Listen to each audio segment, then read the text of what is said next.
Project 2 Task 1, we talked about developing the mentoring plan. Project 2 Task 2 is about you conducting those mentoring sessions that we discussed.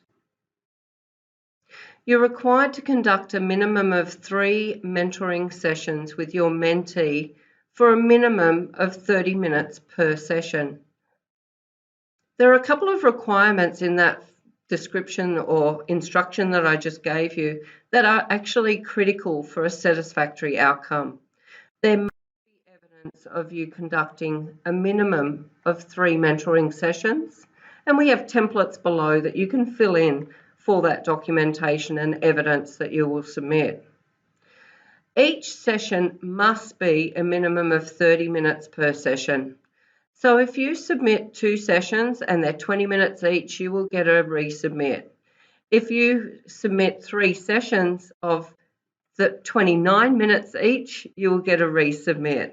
So it's really important that you follow those key guidelines there, a minimum of 3 sessions and a minimum of 30-minute duration per session. The evidence you must provide must contain the following information, which is actually outlined in the templates that we've provided. So if you fill in the templates fully, you're actually meeting those requirements. So you must document the outcomes that were discussed during each mentoring session, the feedback that you provided your mentee with, what actions and timeframes were set as a result of those sessions.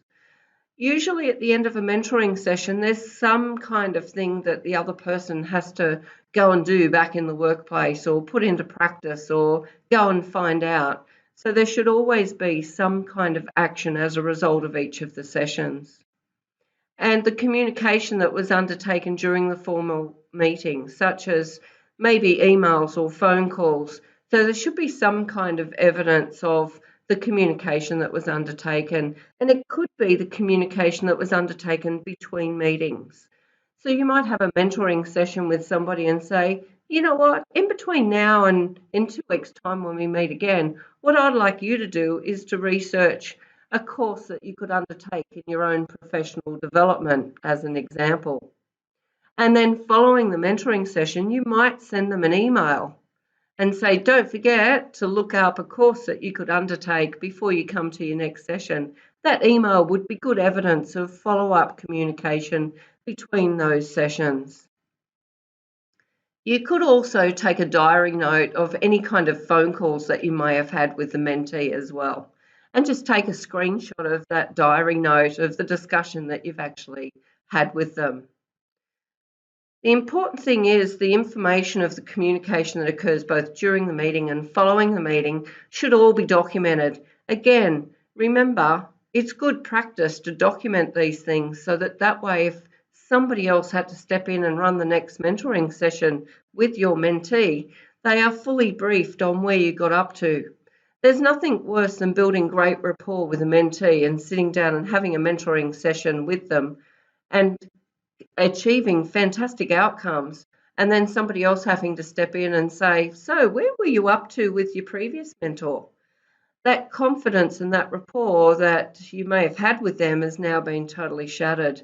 But if the mentor can step in and actually say, right, I can see from last session you were asked to do a bit of research. How did you go with that? Then the conversation and the confidence that's been built with the mentee can be maintained. Just remember too, these sessions that you have with your mentee do not need to be recorded. We'd like them to be real, and what I mean by recorded, they don't need to be video or audio recorded.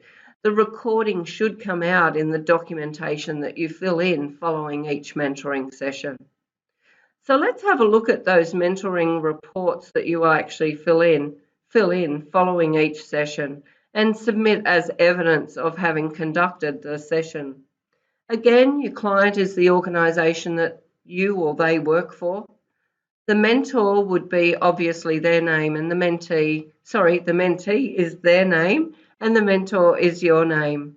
The date of the mentoring session will need to be put in there. And remember, these should be done over a period of time. So it's not like 3 mentoring sessions 3 days in a row or all on the same day. It should be done over a period of time. The session start time and the session finish time is really critical in us assessing that you have met that requirement of 30 minutes. And in here you can put what session number it is. So is it session number 1, 2, 3, 5, 7, whatever it might be. What are the mentoring goals for this particular session? So each one of these documents you will fill in will actually have different mentoring goals, dates, start and finish times, and session numbers, and should also have different outcomes for the mentoring meeting. Communication undertaken between the formal meetings, such as emails and phone calls, which I have already discussed.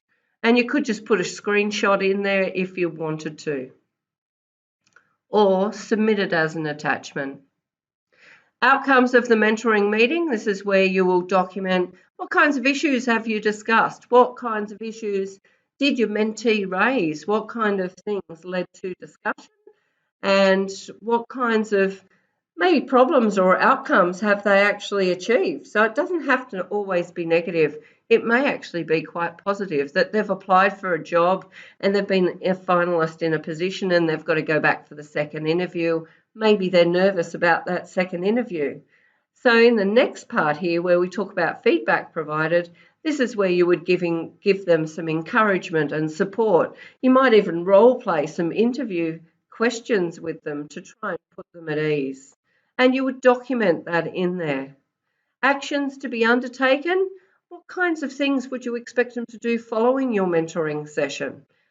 So this is kind of like the homework you might give them after each session. Remember, we do have to put this back onto the mentee a little bit too. If we're the ones doing all the work, they're not achieving the outcomes. Last but not least, you'll also have your authorization again. Name, dates and signatures must be completed for a satisfactory outcome. And a little bit of a review. How was the mentoring session? How's your relationship with them developing? What's worked? What hasn't worked? You might say that you gave them some tasks to do, but they didn't follow through with them. So you need to reinforce that perhaps. What strategies did the mentor use to share their own expertise? You could talk about any kind of storytelling or examples that you may have shared with them, and how else you could assist them to achieve their goals as part of the mentoring. And it may be some follow-up communication following this mentoring session. We hope that these tips and guides have actually helped you to complete this task satisfactorily, and we look forward to receiving your assessment.